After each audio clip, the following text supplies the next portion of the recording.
Good afternoon, everyone. So, we are the Group 8 and we will tackle about the Chapter 10, Supply Chain Management and Logistics. So, learning objectives. Explain the basic concepts of supply chain management. Describe the activities associated with logistics. Describe the types of risks supply chains face and ways to mitigate them. Describe how e-commerce has changed the role of supply chains. List and describe the important metrics used to measure supply chain performance and be able to evaluate total supply chain cost and cash-to-cash conversion cycles. Describe how organizations are incorporating sustainability issues in managing their supply chains and explain how manufactured goods, recovery, and reverse logistics works. So, supply chain management is the management of all activities that facilitate the fulfillment of a customer order for a manufactured goods to achieve customer satisfaction at reasonable cost. So, supply chain management is the process of managing the flow of goods and services to and from a business, including every step involved at turning raw materials and components to final product. So, when we say supply chain management, it is the managing of flow of goods and services that the raw materials will turn into final products. Next is managing supply chains requires numerous operational activities, including working closely with suppliers, purchasing, transportation, inventory management, managing risks that may disrupt the supply chain, measuring supply chain performance, and ensuring sustainability.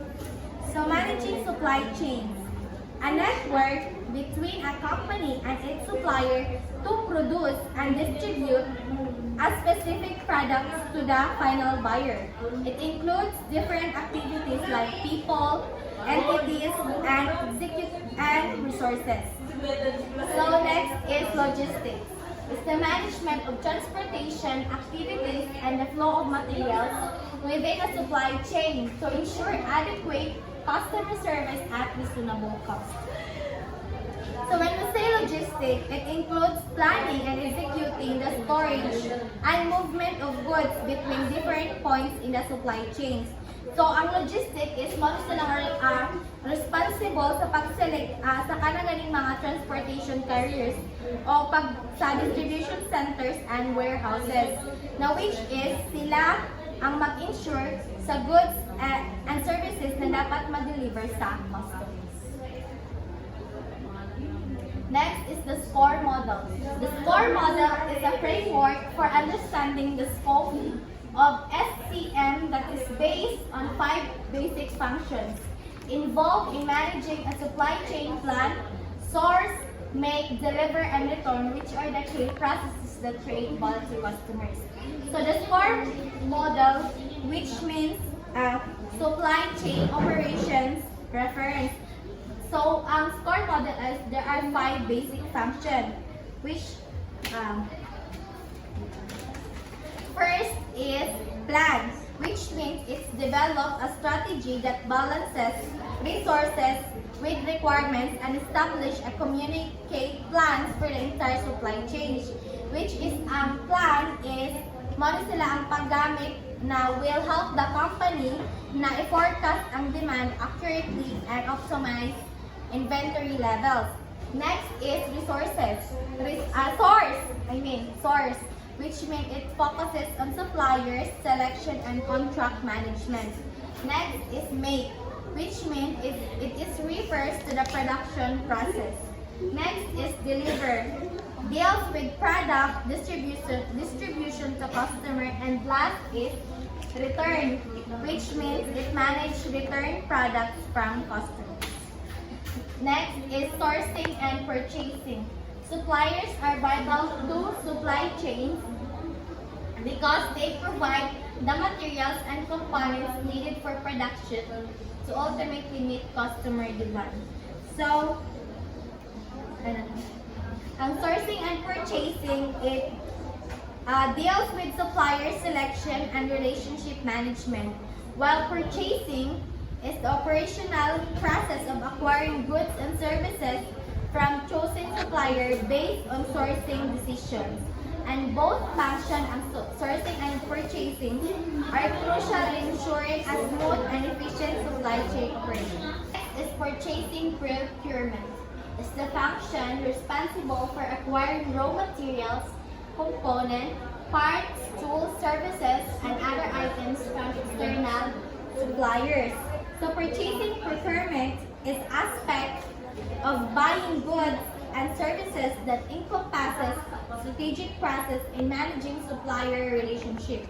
And also, it is essential to ensure efficient and effective sourcing goods and services in an organization. The next is managing supplier relationship. Recognizing their strategic importance in accomplishing business objectives such as minimizing the total cost of ownership. Developing a win-win relationship through long-term partnership rather than adversaries. Next, establishing trust through openness and honesty and therefore leading to mutual advantages. So next is supplier chain integration. It's the process of coordinating the physical flow of materials to ensure that the right parts are available at various stages of supply chain such as manufacturing and assembly plants. So supplier chain, it focuses on collaboration with suppliers to improve supply chain performance. Next is value chain integration. It's the process of managing information, physical goods and services to ensure their availability at the right place and at the right time and at the right cost and with the highest attention to quality. So value chain integration, it involves aligning and coordinating activities across the entire value chain to create maximum value for customers and stakeholders. So next is logistics. First is purchasing transportation services. Selecting appropriate modes of shipment makes of specific carriers. Contracting with suppliers for domestic and global transportation services. Negotiating transportation rates and shipping, insurance and liability contracts. Using business analytics to evaluate different shipping options. Second is managing the transportation of materials and goods through supply chains. Tracing shipments in transit and expedite them when necessary. Coordinating and shipments with airports, rail yards, and seaport docks. Issuing and auditing freight bills. And last is managing inventories. Managing the flow of goods through warehouses and sometimes shipping directly to retail stores and customers. And filing claims for damaged goods. So logistics refers to the process of planning, implementing, and controlling the efficient flow and storage of goods and services, and information from the point of origin to the point of consumption. So logistics it ensures that the product is delivered to its customer in the exact time. So next is transportation.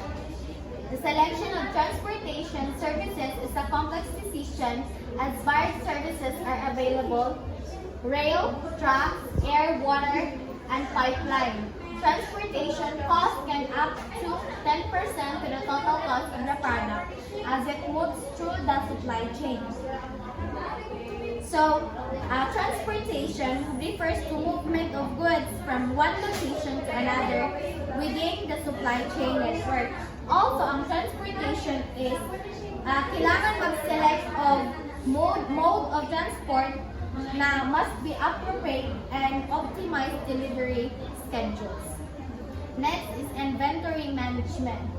Inventories support the supply chain by providing materials and goods then they are needed at every stage of the supply chain for production and to customers. Next is vendor managed inventory or VIM. is where the vendor or supplier monitors and manages inventory for the customers. So, inventory management is they are overseeing and controlling the flow of goods and materials within an organization or supply chain. And also, the inventory management is to ensure the right amount of stock is available at the right time, in the right place, and in the right cost.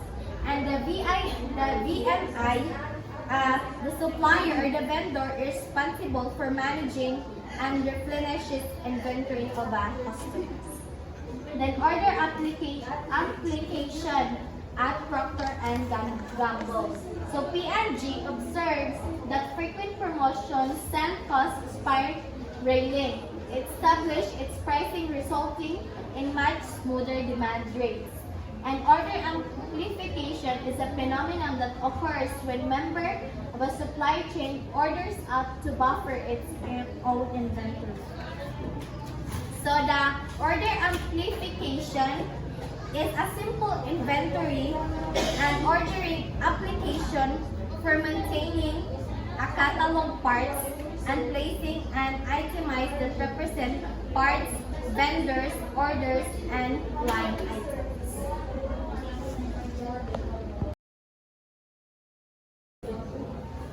Good afternoon, ma'am. So, risk management and supply chain. Companies face a multitude of risks in managing supply chains. Risks in domestic supply chains are often minimal, however, risks in global supply chains are much greater. So, risk management in supply chains explain the risks of managing supply chain or how risky it is. This includes the production problem with the supplies that result in materials shortages. Good supply chain manager must anticipate and mitigate this risk to ensure that the supply chain will be able to create and deliver goods and services worldwide. So, the tactical supply chain and possible management action. There are three tactical risks. The inventory risk, inventory and warehouse stock out, inventory back orders, and imbalances between world centers. Ways to mitigate tactical risk. So, to mitigate the tactical risk, we need to add safety stock. Kanang mura siya iputos, kanang iputos ang mga product, change order quantities, reduce lead time, carry extra capacity, and add more inventory buffers between stages, work in progress. So, the capacity risk. The capacity risks are equipment shortage, production capacity shortage, overproduction, equipment breakdown, and employee shortage, strikes, and layoffs. To mitigate this the capacity risk, we need to lease or share extra equipment, schedule overtime, so that schedule overtime, multiple suppliers schedule under time, frequent preventive maintenance, and temporary and backup workers. Logistic and scheduling risks are supply quality problems, supplier delivery problems, and long lead times for order cycles, poor transportation by infrastructure by country. In logistics, mistakes diri ang mga problems sa pag-deliver sa product. Ways to mitigate the logistic and scheduling risks are add safety stock, change order quantities, increase lead time, extra local warehouse space, increase quality control inspections, hire new or hire employees, partnership with local transportation firms, and emergency and backup plans to ship by air, truck, ship, or rail the alternative papers. Next is the supply chain in e-commerce. E-commerce has greatly influenced the design and management of supply chains. There are many types of supply chains other than business customer. Supply chains in e-commerce refers to the end-to-end processes involved in sourcing, producing, storing, and delivering products or services in the online retail environment. Example, there are mga Shein. E-commerce supply chains are unique due to the digital nature of transaction, the direct interaction with the customer, and the need for efficient and seamless operation to meet the demands of online shopping. In e-commerce, business can improve operational efficiency, reduce costs, enhance customer satisfaction, and gain a competitive edge in the online retail market. Exhibit 10.4, the strategic supply chain risk and possible management actions. The strategic risk as for risk.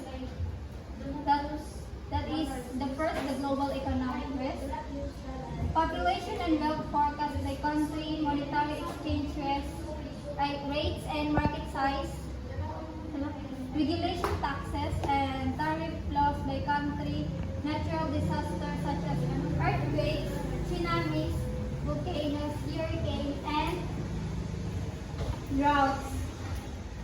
Workforce skills, pay, and availability. So, ways to mitigate the global economic risk are franchise and company-owned store mix, virtual versus direct sales, channel mix, facility location, disaster and emergency plan, redeploy and resources, multi-country sourcing of suppliers, championing social sustainability post-country.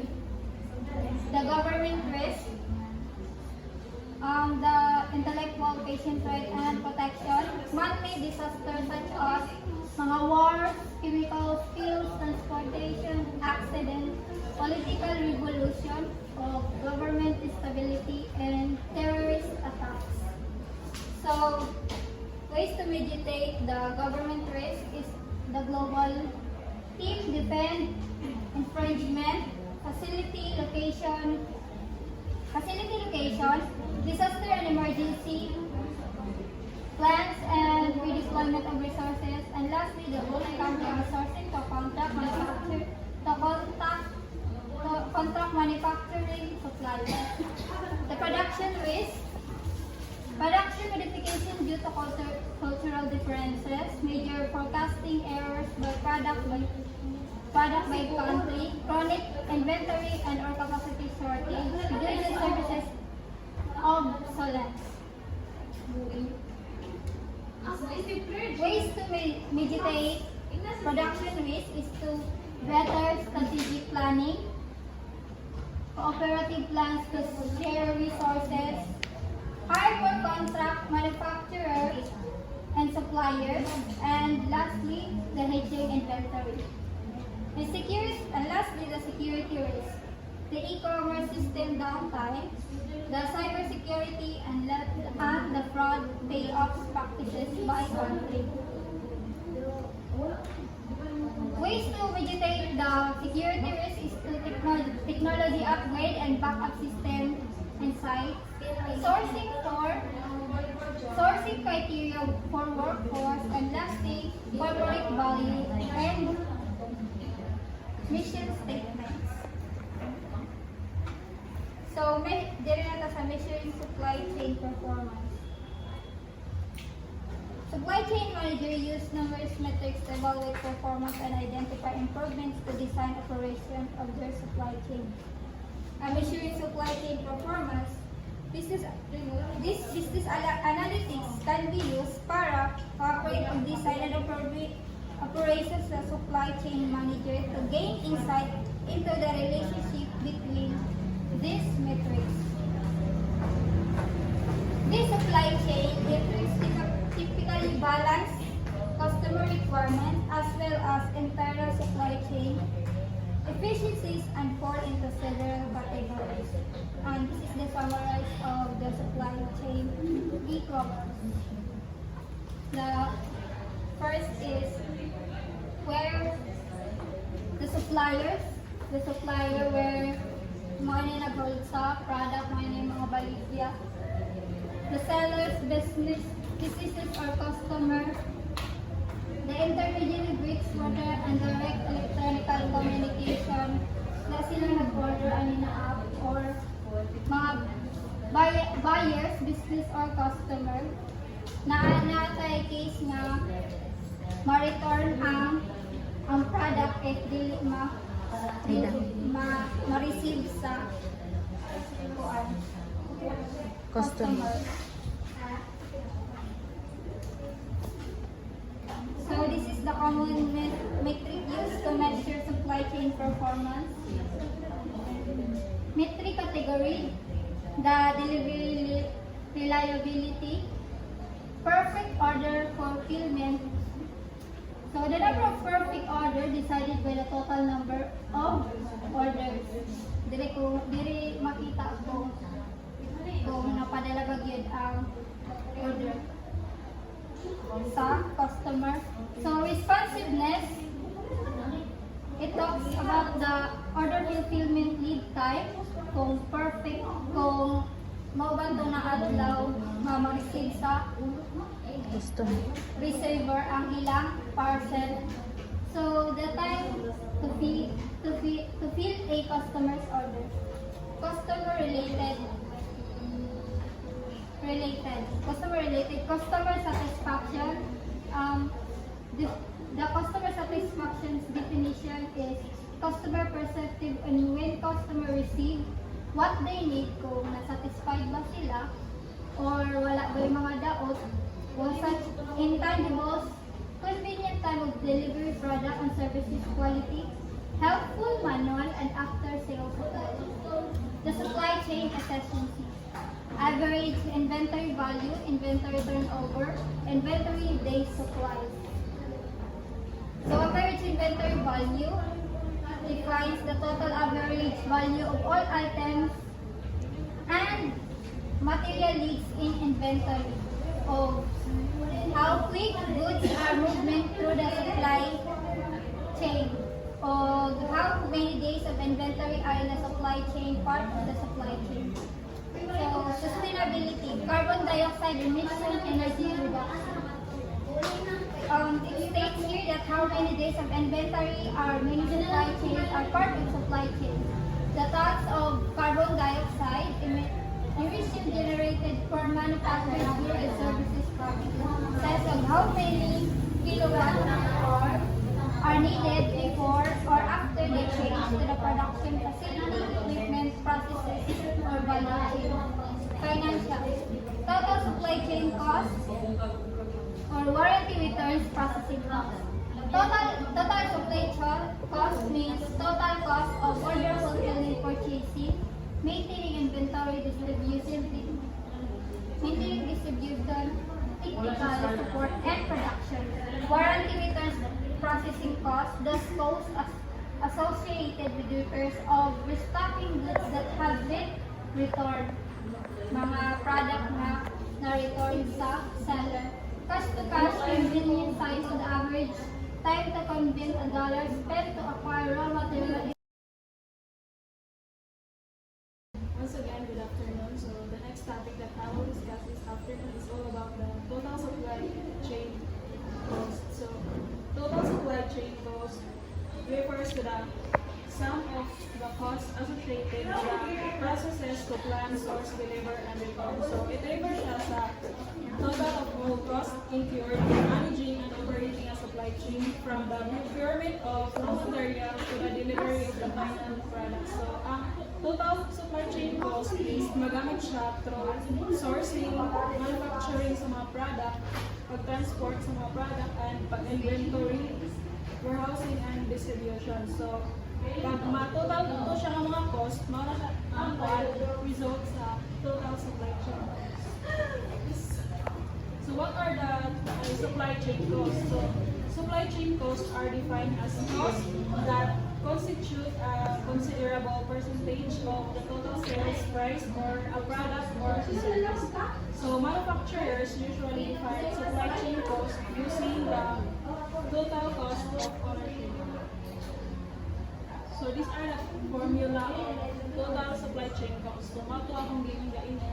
Itotal lang kaya mga cost sa pag-manufacture sa mga products, pag-source, pag-transport, and pag-inventory management. So, mga to siya ang total supply chain cost. The next is the cash-to-cash conversion cycle. So, one of the most financial metrics for evaluating cash-to-cash conversion cycle which identify the cash flow from the time cost are incurred such as raw materials inventory to when it is paid. Accounts receivable. So, ang cash-to-cash conversion cycle is a financial matrix that measures the time it takes for a business to convert its investment in inventory back into cash.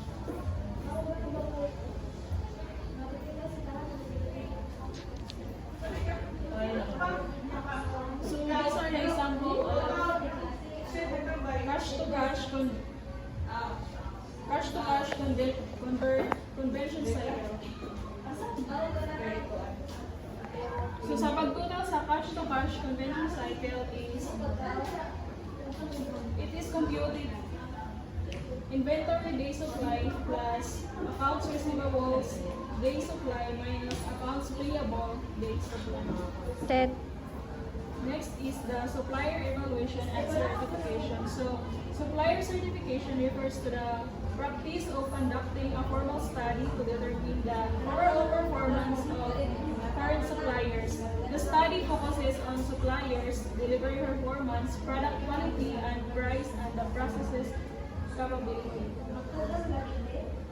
So supplier evaluation and certifications are crucial processes that businesses undertake to ensure the quality, reliability, and compliance of their suppliers. When evaluating suppliers, businesses typically assess various factors to determine their suitability and performance. So this evaluation often includes aspects such as suppliers' financial stability, production capacity, quality control, and measures delivery times, pricing, and overall reputation. So by conducting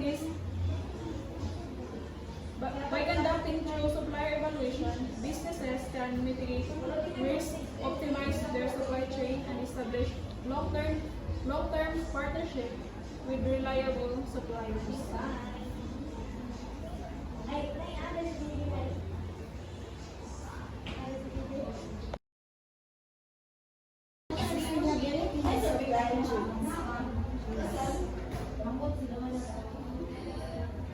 In the past, supply chain performance was focused on cost, time, and quality performance.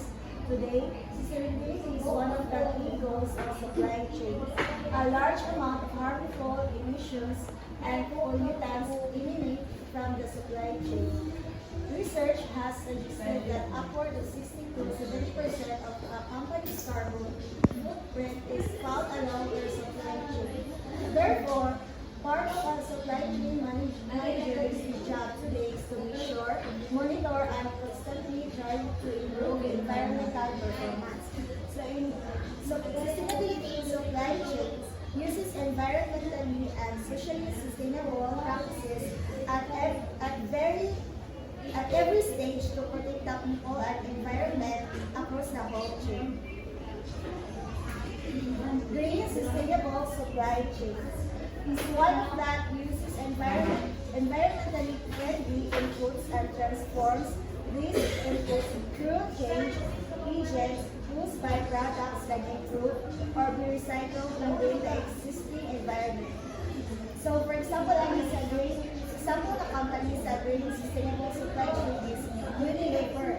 So, ang Unilever karon is nagamit na sila ang ilang plastic packaging is reusable na o recyclable na po siya. So, where the companies must make sure that their operations are not only profitable but also environmentally friendly and socially responsible. Manufactured goods recovery and reverse logistics. First is reuse or resell. Reuse or resell is pwede ko siya magamit or pwede ko siya maaliya. So, reuse or resell is the equipment and its various component parts directly to customers once the original manufactured good is discarded.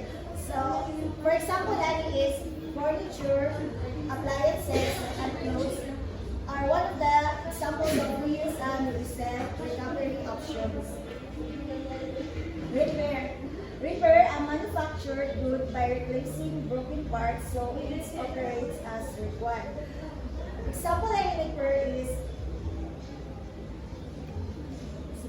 personal computers, vehicle parts, and shoes. May siya example sa repair. Refurbish or renovate or redecorate ka.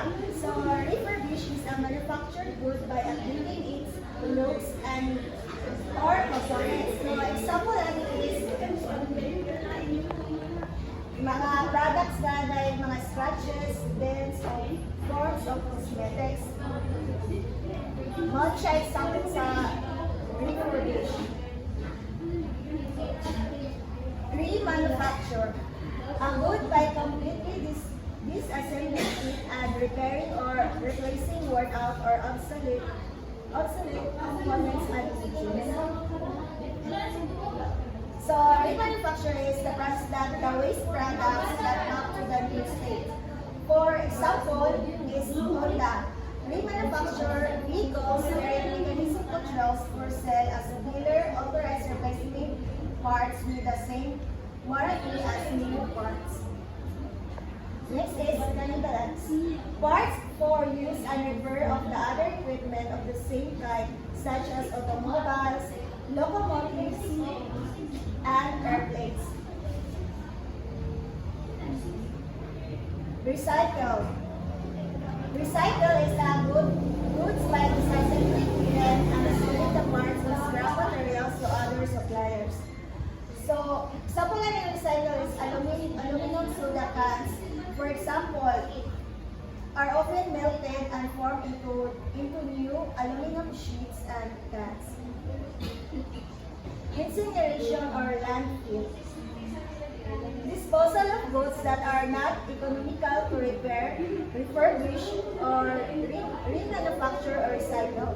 So another term sa incineration or landfill is combusting the non-recyclable material and turning it into ash, heat, and flue gas while the latter subsequently deposits the waste into dump or pit to decompose over time. So, this is the example of manufactured goods recovery reverse logistics supply chain. Reverse logistics. Reverse logistics refers to managing the flow of finished goods, materials, or components that may be unusable or discarded through the supply chain from customers toward either suppliers, distributors, or manufacturers for the purpose of reuse, resell, or disposal. So, reverse logistics can help businesses recover value from return, reduce waste, and improve sustainability. Reverse logistics include the following activities. In logistics, authorizing the returns, receiving, sorting, listing, refurbishing, relegalizing, repairing, remanufacturing, recycling, restocking, reshipping, and disposing of materials. Marketing or sales. Remarketing and selling the recovered good for reuse or resell to wholesalers and retailers. Accounting or finance. Approving warranty repairs, tracking reverse logistic, revenue and cost, billing and paying appropriate suppliers and third-party vendors. Call center service.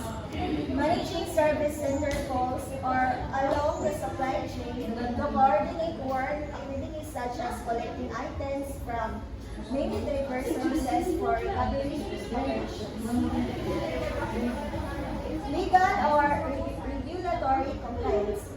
Constantly monitoring compliance with local, state, federal, and country laws, import and export regulations, including the environmental and service contract conventions. Here are some trends in supply chain management. Supply chain management is a dynamic discipline. Supply chain managers need to recognize that shorter product life cycle are forcing supply chains to be more flexible. So, shorter product life cycle is mas more flexible na siya. Service value chains are becoming more important than physical goods supply chains. Social media is playing an ever-increasing role in institutions such as demand management and variable pricing, advertising, and consumer feedback. Sustainability is increasingly important in designing and managing goods and services and the supply chains that create and deliver them. And certified supply chain managers will become the norm, much like certified public accountants and engineers are today.